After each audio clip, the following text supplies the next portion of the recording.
Good morning. I'm Tim Murphy, and I'm the president of the Franklin Tomorrow Board of Directors. I want to welcome all of you and thank you all for coming this morning. We've got a really good program this morning. But before we get started, if you haven't already checked in, like it says to do on the slide here, then let's everybody get their phone out if you haven't already and open your text app and key in the number there, and then type in talk so that you can get checked in with us. And it's on this slide too over here. So anyway, we'd like everybody to get checked in this morning. We've got a really great program, and first we want to thank all of our partners, but especially we want to thank Dolores Greenwald and Lynn Maddox back in the back for chairing. Let me do this. I'm going to advance it. Oh, okay. Gotcha. For chairing Frank Talks and all their work and just to make this happen. And again, thank you all for coming. I'm going to turn over the mic to Nancy Conway. Where's Nancy? Right here. She's got a few comments to make. So Nancy, again, thank you all for coming.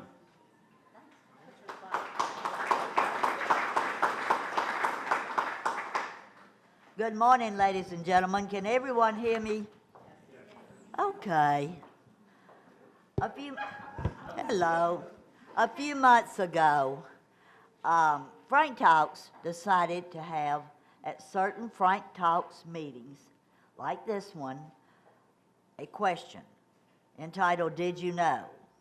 So that's what we are going to do at the moment, and the first person that answers the question correctly will be seeing Mindy for a prize.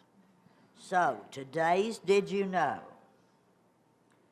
What economic engine opened in Williamson County, August 1991? Who said Galleria? Kelly. Kelly is correct. Congratulations.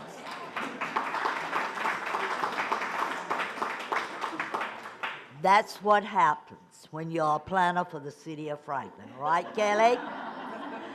But just to give you a little more information, it was August 7th, 1991, and the event culminated after 6 years of planning and led the astonishing growth in the Cool Springs area. Today, there are over 165 stores at the Galleria, 2 floors, and they compose a total of 1,117,689 square feet. And the owner is CBL Properties. So congratulations, Kelly. And now I'm going to turn it over to your Executive Director, Mindy Tate.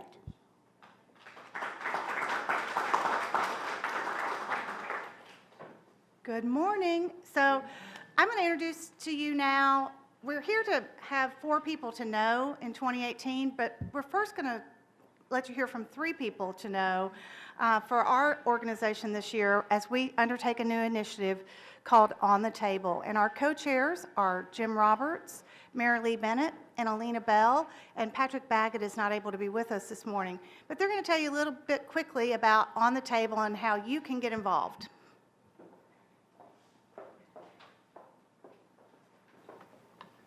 Good morning. What is On the Table?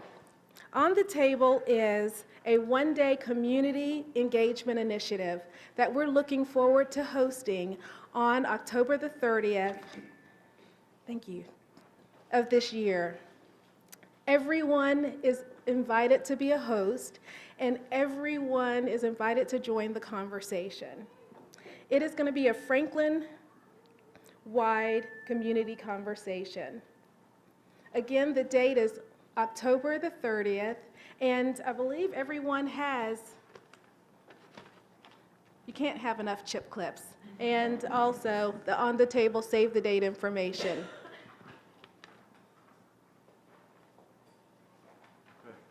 So how does one do this? You join the conversation by doing what Tim mentioned today, and that's texting the number that's on the screen and put in the word talk in there. That'll carry you to a link that, wait a minute. carries you to a link that's franklintomorrow.org/on-the-table. And you can register there as a host, as a participant, but the main thing is to participate because it's going to be a big event during this time. And we couldn't do this event without our partners. And we have lots of partners who've signed up already, but we would invite all of you to help have your corporations join us in On the Table. And we'd like to thank the City of Franklin, Williamson Inc., WCAR, Franklin Transit, the Special School District, and Franklin Housing Authority to get started. And there's many others that have already joined us as well. What are the next steps? You want to stay connected. So again, if you haven't texted to that number, do so this morning so you can get more information on the table. Join a committee. Be part of the planning process. We're still got lots of work to do before we get to October the 30th and welcome you all to help us. Sign up as a host or participant. When you get to the website, which is the Franklin Tomorrow website /on-the-table, franklintomorrow.org/on-the-table. You can sign up there to be a host, to be a sponsor, to be part of the conversation. And we really invite everyone that comes to Franklin, that lives in Franklin, that plays in Franklin, to be part of these conversations that help us to plan for the future of the city. Tell your friends and coworkers. Help us spread the word. Put it on social media. Tell people about what you're planning to do for On the Table. Sponsor the dialogue. And then commit to participate. We really want to get as many people as possible to help us with these conversations because we think we'll all connect to people we don't know, connect to people we know in different ways, and really help shape the future of Franklin. Mindy?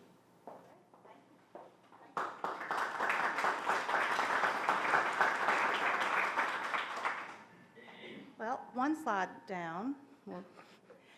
So we started Frank Talks in 2016, and it was a quarterly event. And we then in 2017 went to a monthly event. And in 2016, we started with a 4 people to know. And this has been really exciting. Obviously, everyone in this room is someone to know, so be sure you met someone new today. But we wanted to bring to the table today some interesting folks to discuss business in Franklin and Williamson County, but also the arts and life in general. So I've asked now for Todd Morgan with Studio 10, Jerry Stump with Volkert, Sandy Obazinski with Gilda's Club, Middle Tennessee, and Elizabeth McCreary with Williamson Inc. to come and join me at the table.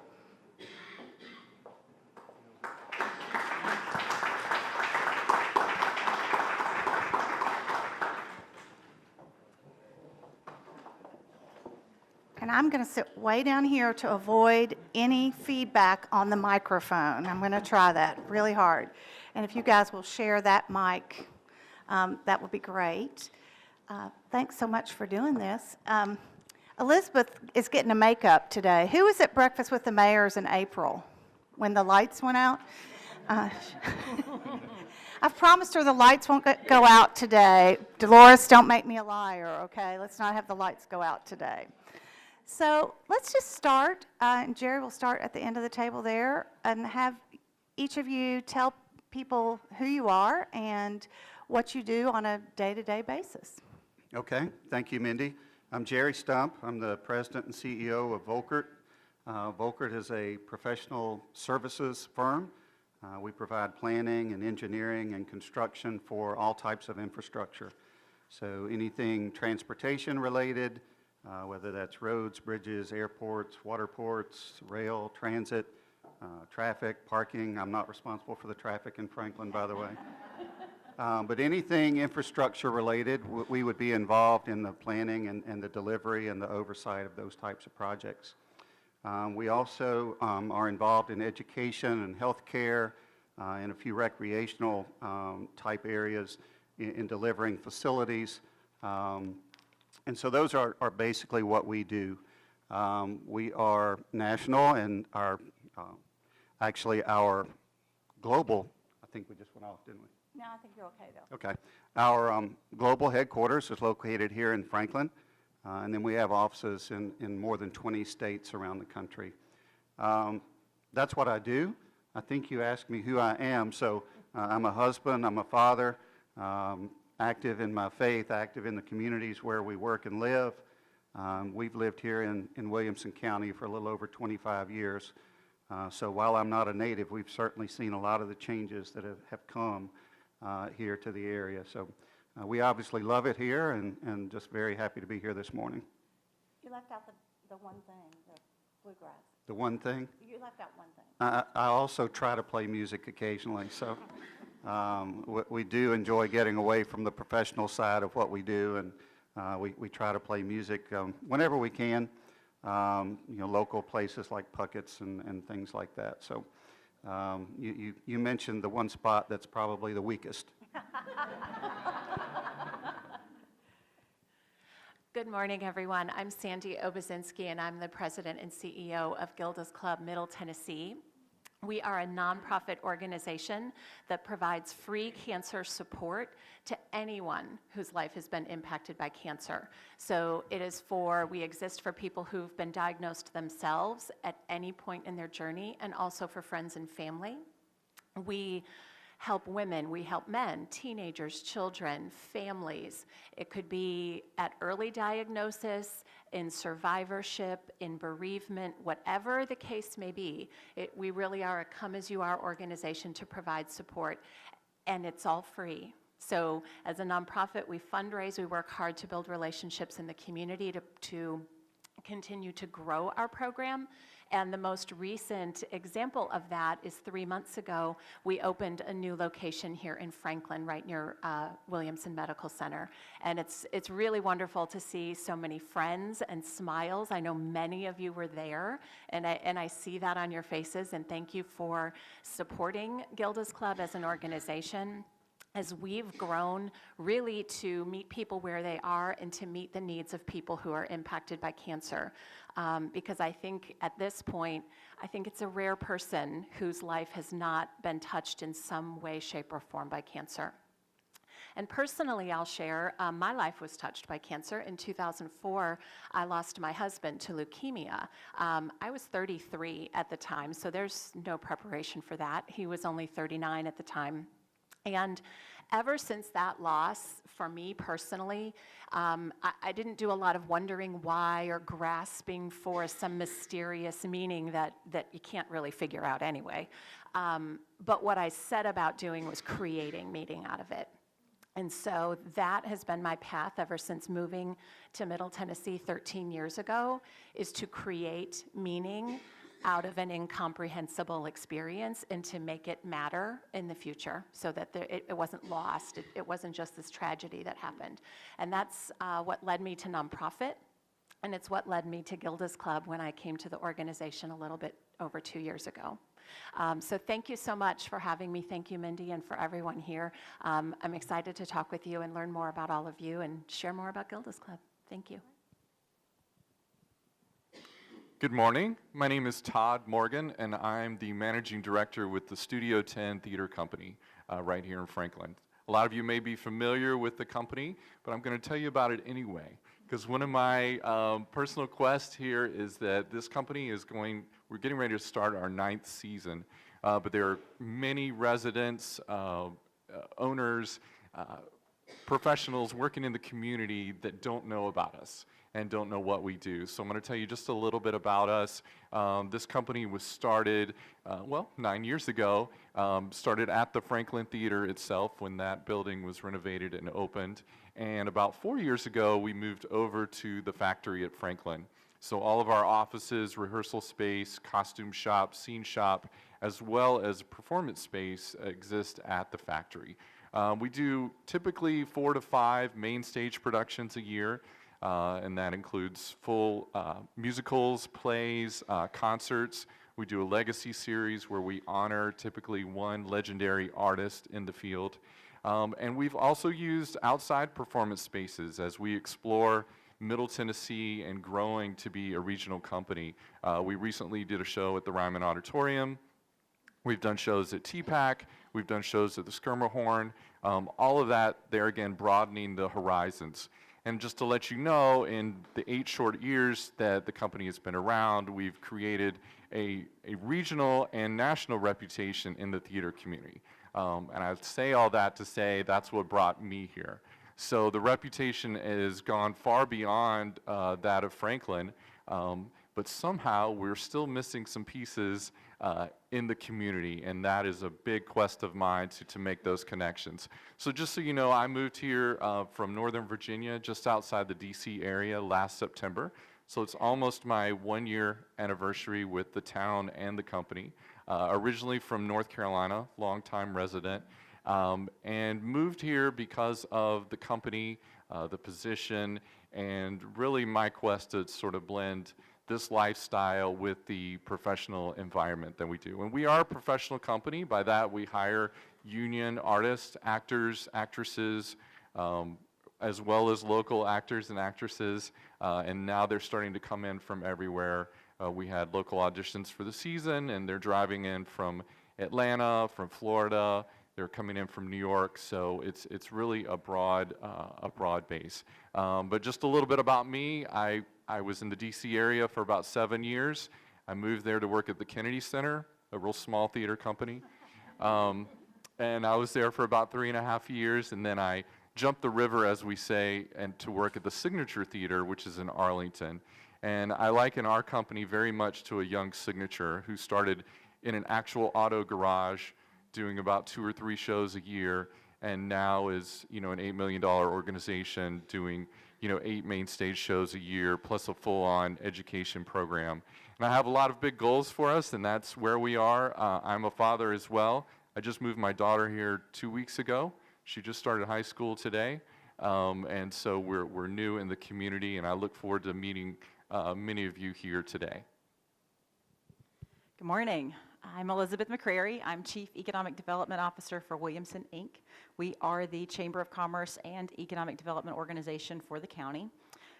For those of you who aren't familiar with us, about 5 years ago, there were multiple chambers in the county, and the leadership said, you know what, we need one. We think we'd be better served with one organization. So they combined those chambers, and in doing so, they also brought over economic development that at the time had been part of the county government. And we still provide those services as a contract for the county as well as for the cities, but we are actually part of Williamson, Inc. now. So we're Williamson, Inc., a chamber and economic development organization, but we say we are so much more than what you would normally think of with a chamber of commerce. At the end of the day, we are focused on businesses. We're focused on job growth. So most people think of economic development and they think of business recruitment, so bringing in new companies. That is part of what we do, but it's only about 20% of our activity. Most of what we do is actually focused on the companies that are already here and how we can help them be more successful. So we spend a lot of time going out and we interview those companies. We do what we call business retention meetings. They're sort of checkups. We'll do those in suit with the county mayor and the city mayors. We'll go out and talk and say, is there anything that we can do to help you grow? Is there anything that would be an obstacle for your growth? What are your future plans for employment? So we focus on our existing businesses and business recruitment, and at the end of all of that, it's about talent. So every business that we talk to is focused on who their employees are going to be either tomorrow or 10 years from now. And so we work a lot with your higher education providers, but we also work a lot with Williamson County Schools, Franklin Special Schools, focusing on that entire pipeline of employees from K to, you're almost retiring. What does that lifespan look like for you? We want to make sure that when companies are looking to hire, the talent is available here for them. We also want to make sure, many of us on staff have kids, and we say a lot, we want to be sure that if those kids go off to college and someday they decide they want to come back and live here in Williamson County, we want there to be opportunities for them here. So about me, I'm a wife and I have 2 children. I have 2 little girls, one is 4 and one is 2. And I think a lot about where are they going to be in 20 years and in 30 years and what's this world going to look like for them. And so I focus a lot of that attention on them. So, trying to avoid feedback. Let's see if we can do that. Good. Oh, yeah, so far. Thanks for telling us a little bit about yourselves. And now I'd love to know a little bit about working and bringing your business to Williamson County or bringing your organization to Williamson County. Jerry, you run a global company from Williamson County, and you moved it here from somewhere else. Talk a little bit about bringing and running a global company out of Williamson County. Well, first of all, being a longtime resident, what I had to get over was the bias toward Williamson County. So we tried to look at it from a very objective standpoint when we had the opportunity to create a new global location. So we looked at areas really all across the country, but we primarily focused on the Southeast and the Mid-Atlantic states, which is where our business is the heaviest, or was at the time. So we looked at a number of factors. We looked at certainly the quality of life in the community. We wanted our employees to have a nice place to live and work and raise their families, hopefully retire with us someday. We looked at the economic characteristics of that community. We looked at the transportation systems, not only for us to be able to travel, but also is there a commitment to, an investment in, a dedication to the infrastructure of our community. We certainly looked at the leadership in those communities. We met with various elected officials in each of those communities to talk to them about their vision, what they would see for a company like us and their vision for the types of things that we do. I would tell you, not just because he's sitting here with us, but we are extremely blessed with our leadership. Mayor Moore and Mayor Anderson and a lot of our other elected officials are truly outstanding, and that made a big difference to us. Really, probably the overriding factor for us, and you mentioned it just a minute ago, was the ability to recruit and retain talent. Our business is very, very dependent on the talent that we can have within our company. And so the ability to recruit and then have an exciting place to work and live and retain those employees was critical to us. So those are the main things that we looked at. What we kept finding was that Franklin and Williamson County just kept coming out on top in almost all of those categories. So it became a very easy decision for us to make. Elizabeth, you probably liked hearing him say it just kept coming out on top. Talk about how Williamson County comes out on top. Tell us a little about attracting business, but also how people are growing their businesses. Sure. No, again, I don't want to keep repeating myself, but it's talent. Individuals are attracted to Williamson County because of our school systems. They want the best education that they can provide for their families. I talk a lot about, there's a writer, Richard Florida, who wrote some books about talent and choosing the places that you live. We no longer have the mentality of, okay, I've graduated from college and I'm going to go work for fill-in-the-blank company. I will move wherever they want me in order to get this job. Now, people graduate and they say, I want to live in this particular community. I will go there and I will find a job. And so more and more times, people are choosing places like Middle Tennessee as a whole because of the things that we have from a quality of life perspective. So you've got the Titans, and you've got the Preds, and you've got TPAC, and an incredible international airport. But you also have here in Williamson County specifically this green space and this quality of life and friendship that happens that you maybe don't get in the urban core. So individuals are choosing Williamson County for very specific reasons, and the companies are choosing Williamson County because those individuals are here. Companies are now following the talent versus the other way around. I'm going to ask Sandy a question. Sandy and Todd, talk a little bit about, so when Gilda's Club decided to expand, how did Williamson County become that first location for a local chapter here, or a local office here? You know, we opened as Gilda's Club Nashville 20 years ago. We literally just a couple weeks ago celebrated the date of our 20th anniversary. And we knew over the last couple of years, particularly as we really thought about how our lives are changing, how our communication is changing, our commutes are changing, and how some of that also is taking us back to a rootedness in our values of connection with others. We knew that we needed to do more and be strategic in how we reached out to meet people where they were. And, you know, I moved here 13 years ago, so I've seen many of the changes over that time.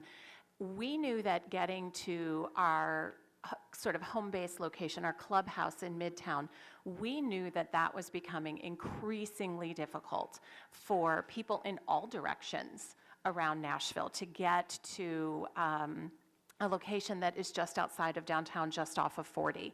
And if you think about how challenging travel and traffic can be when you're feeling great, imagine how challenging it is when you're dealing with side effects from treatment, fatigue, exhaustion, stress, financial challenges, et cetera, et cetera. So as we started to think about how do we grow in a way that really meets people, where would be the first place to go, we started having conversations with, our board was having conversations with people close to the organization. And then really, for more than 2 years now, shortly after I started, we started having those grassroots community conversations in assessing what the population growth looked like around Nashville. And we know it's growing just about everywhere. But we also were very fortunate to have been offered an opportunity. And that was to open space within the Provision Cares Proton Therapy Center. And, as with any business decision, there was a lot of due diligence, conversations, the strategy around, is that the right step? And the more conversations we had in the community, the more it affirmed it was absolutely the right step for a couple of reasons. One, it made us more accessible to people in Williamson County, but it also makes us more accessible to people in Rutherford and Murray and Cheatham County. That whole sort of collar of counties, now it's a completely different level of accessibility. And so that was one factor. But I also want to camp on to talent, because that is a huge, significant factor in the success and growth and sustainability of a social service organization, of an organization that is meeting unmet needs in the community. Because we cannot do that simply with staff alone. We need that community leadership, visionary strategists, professionals, community leaders, and people who really value giving of their time, giving back to the community in a host of ways. Yes, that includes financially, but it also includes that kind of strategy thinking and insight that you can apply to a large business. How do you make that business grow? You can pull from some of those exact things to ensure that the growth and development of a nonprofit social service organization is growing in a way that doesn't put the organization at risk and continues to meet community needs. So we found in our conversations in Williamson County that, how could you not? How could you not? Because we were literally, our colors are red and black. Williamson County rolled out the red carpet for us, and we thank you all for that. Thank you. That's great. Todd, so you've been here a year. We'll give you that break there. You've been here a year, almost. But there are a lot of, going and being at the factory, has that been a positive step for you, having a permanent location, as well as how do you select when you stage a production somewhere else? How do you make that work? Sure. Well, I only know the factory, so I wasn't here for previous to that, but I know that a lot of the operation is dependent on your facility and how that operates. And as beautiful as the Franklin Theater is, it's not made as a theater to stage plays and musicals, just because of the space challenges that imposes. And they're also booking music and things like that would be difficult to program around. So it's been wonderful to have a space that can be dedicated solely for that. I will say that, it is still a challenge, and as I mentioned, still trying to fill in those missing pieces. As you don't drive by and see our sign when you drive by the factory, so you have to know that we're there, and you have to know that that play is going on. And so we need to do a better job right now of getting that word out. My hope is that eventually we'll be the Puckett's of theater, and that it's the place you go.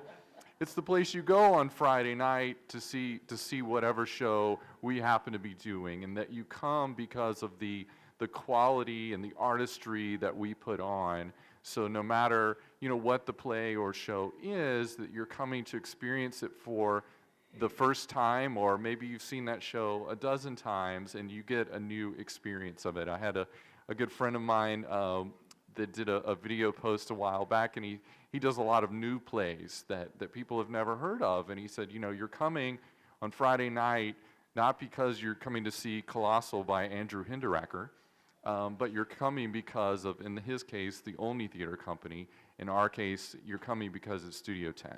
And you know that you're going to get a quality product. The actors are going to be amazing. The costumes are going to be finished to the T. The sets are going to be impressive, and you're going to walk home talking about it, and hopefully talking to your colleagues the next morning about it, and just getting that experience. To answer your question about selection of shows and venues, it's a challenging one, and that's one that's put on every theater company is who we are, what is our mission to give to the community. You know, we have chosen a mission of what we call deemed classic plays and musicals, so things that have been in the wheelhouse for a while, but we're starting to add new material as well. Last year we did The Battle of Franklin, which was, you know, spoke to our local community, but it was also a brand new work.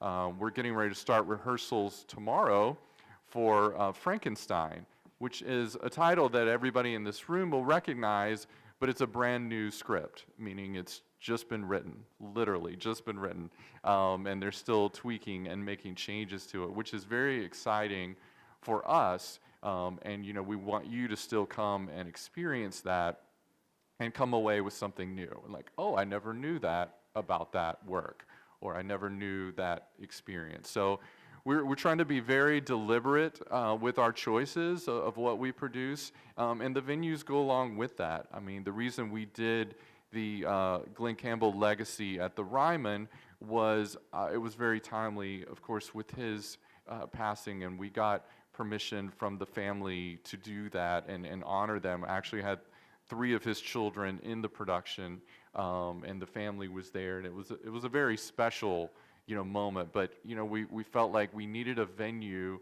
that could honor that as well. And you know, live music, Nashville, you know, the Ryman being one of the top venues in the country, you know, really made sense for that. We've done the same thing with TPAC and Skirmahorn, feeling like we have a piece that's a little bigger than the 340 seats that we have, and needing a venue that will honor that piece as well, and let us have the ability and technical ability to do things that we need to do. Well, it's all good according to y'all. Everything's great, but there have to be challenges that you face in your business and in growing business in Williamson County. So talk a little bit about what the biggest challenge is facing organizations or your business here in Williamson County.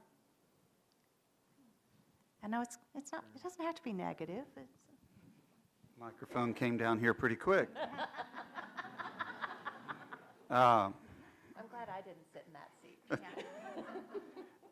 Obviously, there are challenges when you grow the way Franklin and Williamson County has grown and changed over the years. That there are challenges. You know, I don't see those a whole lot differently than I see our organization growing and experiencing new challenges and new opportunities as well, frankly. But for Franklin and Williamson County, obviously, balancing the growth that's needed in the area and that continues to deliver a lot of the things that we all enjoy as part of our quality of life, balancing that with what brought us here in the first place in a lot of cases, which is the small town charm and feel and ability to experience that. So, and that's a delicate balance, and I applaud our leaders for their efforts in trying to find that balance. Clearly, traffic has become an issue. When you look at areas that have grown as quickly as we have grown, that's an inevitable.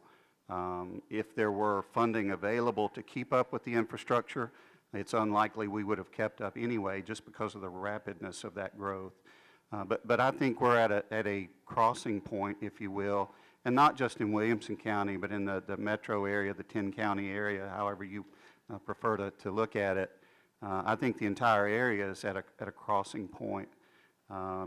We must decide what we want to be. And if what we want to be is the direction that we're going, then we're going to have to invest in meeting that infrastructure challenge. I say that as a citizen, not just a business owner that happens to be involved in that kind of work. But having lived here, I've seen that change, and it does change your quality of life. It changes your family's routine. It changes all of the things that you do. So I think that's one big challenge is, are we going to step up as a region and be committed to doing what we need to do to get us back to the point where we were several years ago in terms of our infrastructure. I think talent, I will keep coming back to it because it is our #1 issue. And what we are seeing in Williamson County and in Franklin in particular is it's becoming more and more difficult for us to find good people. In our case, that's primarily engineers and planners and construction people, technical services type people. But I suspect that it's no different for any other company that's located here. Because of the opportunities and all of the things that are here, it's hard to find enough good people. And so that competition now becomes a challenge. We like to look at our industry as a group of professionals working together towards solutions for challenges. But when you come down to competing for those people, then that's a challenge, obviously, to maintain those relationships and that spirit of working toward a common goal. But I think those are some of the challenges. I mean, clearly there are others, but those are the ones that stand out to me. You want to talk about like growing business obstacles for businesses that are already here and how they're addressing those? Are there Sure. challenges? No, absolutely. I think there are challenges. I think that, speaking of sort of growing pains, I'm reminded last night my 4-year-old complained about her leg hurting. She's having growing pains. It's part of it. It's what happens. So we are growing, and we are going to have to adjust as a community, adjust our perspectives and our visions. I think that we are incredibly blessed with some fantastic leadership, both at the city levels as well as at the county level. They've done a fantastic job of saying this is where we anticipate growth to happen, and these are the things that we're going to do in order to be prepared for it. Now, from a funding perspective, that's a whole different story. Good luck, Mayor. Not sure how we're going to get some of this stuff done, but I think we can make it happen. I think there's enough visionary happening at the city and county levels that we can do that. I think that as long as we are a place where people want to move and want to live, we will continue to be a place where employers can find the right employees. It raises the bar for everyone. Part of what we're looking to do at Williamson Inc. in terms of job growth, it's not just about the number of jobs that we grow, but it's about the value of those jobs, the quality of those jobs that are being grown. So we believe that it's raising the bar for families and that's changing things. It does make it more difficult for employers who've been here for a while. They also have to step up a little bit. You have to get more creative with your hiring packages and with your HR and what you're offering to your employees. But we believe that as we continue to be a quality place of choice, we're also a quality place for those employers to find the right people. Can I ask for some? Yeah. This might be a little bit more on the philosophical side, but I'll try not to get too much in the clouds. But I think for nonprofits in general, and I'll just start by saying I don't love the term nonprofit because what other aspect of our world defines itself by what they don't do? Think about it. You know, you get the gist. So really, we're social change organizations. We're social service organizations. And I think there's a whole lot of stuff culturally that influences how we all evaluate the effectiveness of a social service organization. And so I think a challenge from my standpoint is a little bit more of this philosophical, and I would just love to offer this to all of you to think about. There's a lot of metrics, there's a lot of ways to sort of judge whether a social service nonprofit organization is good, is how they're using your dollar. Are they ensuring that, you know, 85, 95% goes direct to the person they're trying to help?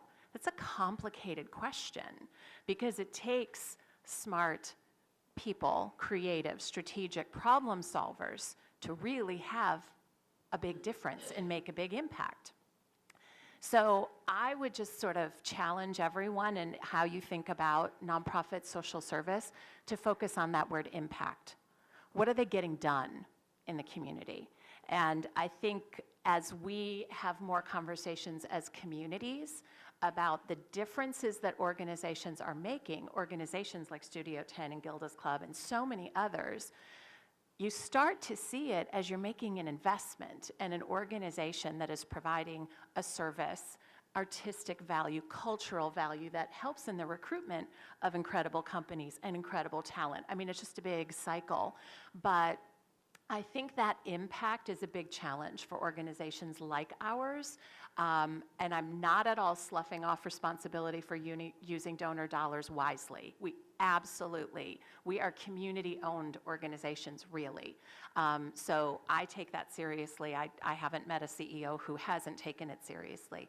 But I think focusing on the difference that you make and asking nonprofits for the kind of information that helps you understand that demonstrated difference. You know, how are people's lives better because they received social support, connected with a network, a community, learned nutrition when they were, diagnosed with cancer? How is their life different? How could generations of their family be impacted because they've been supported in communication through the most difficult thing in their life?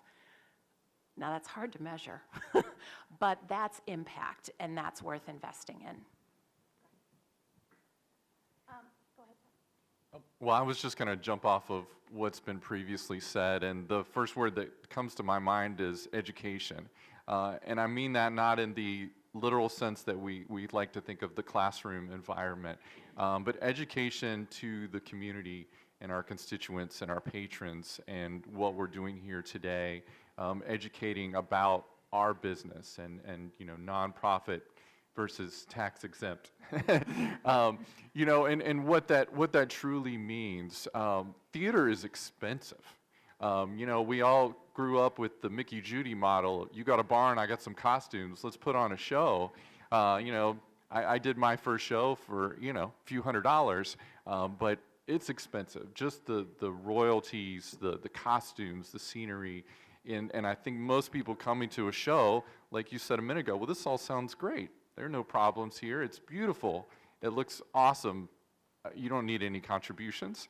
In the theater community, just to give you an example, I'm used to what they call the 60-40 model, which is 60% of your revenue for the year comes from contributions.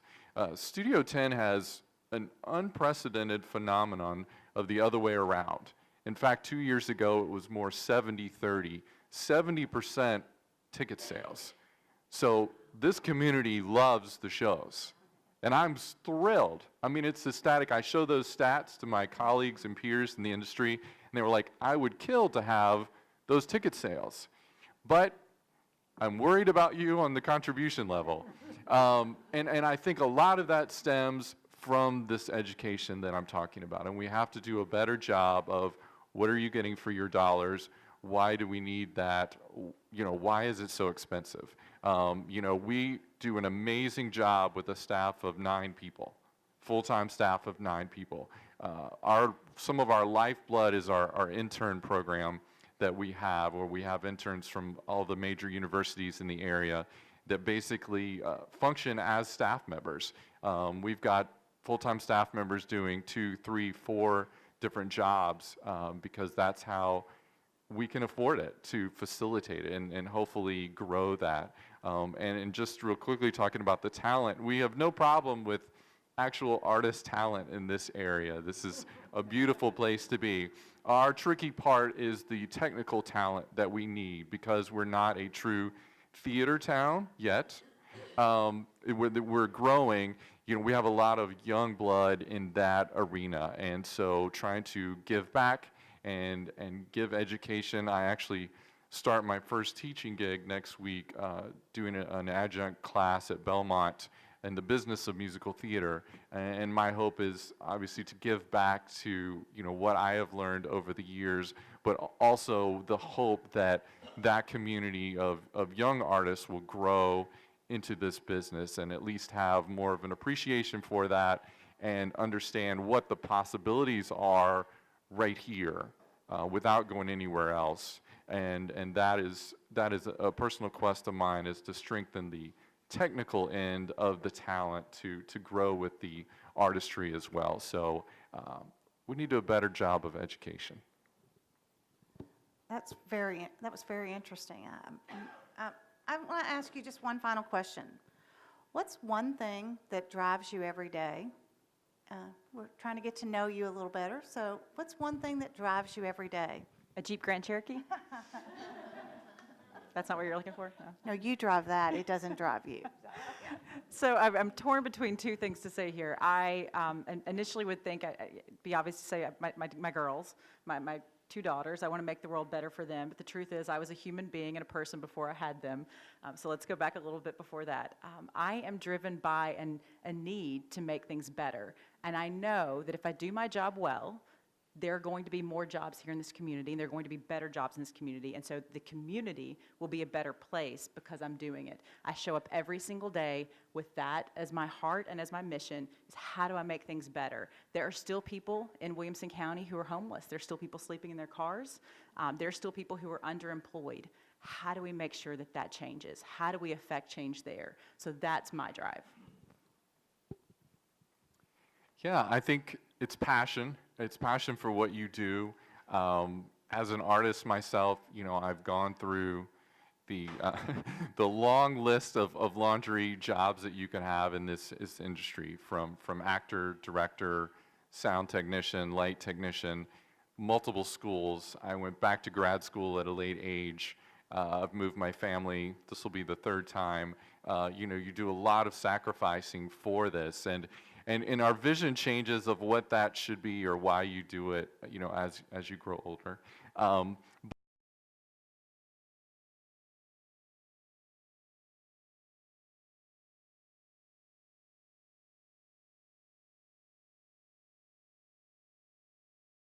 But also for a purpose driven.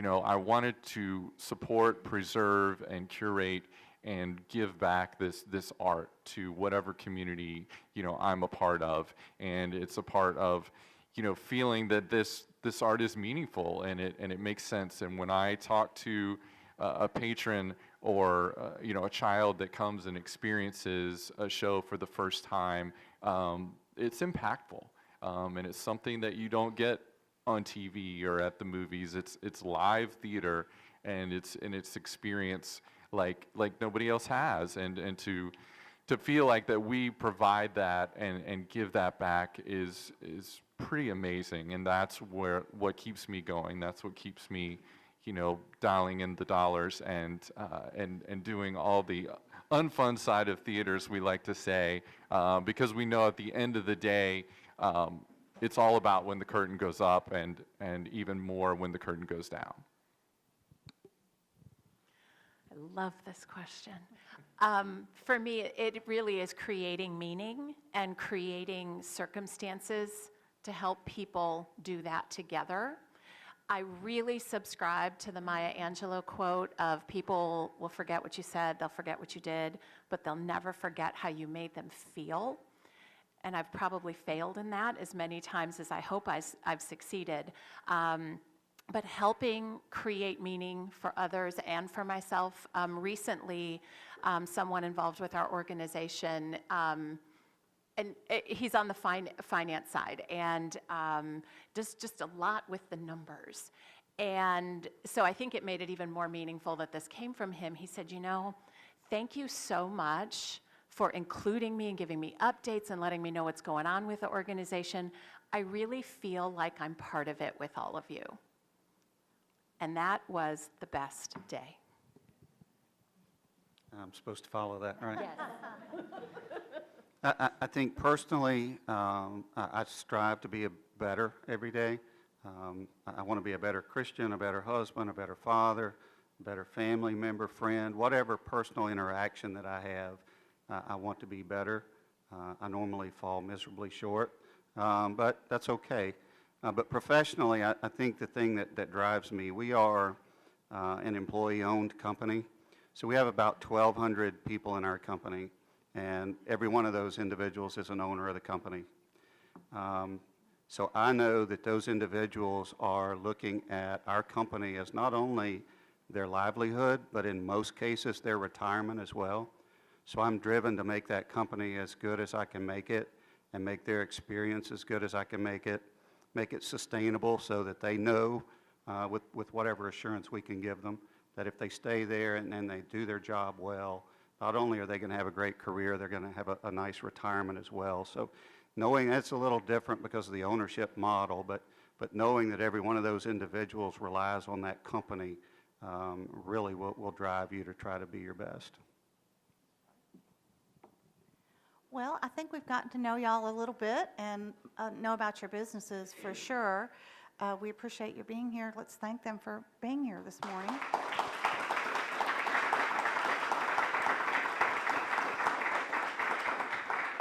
We have a few extra minutes. Mayor, do you have anything to tell us today?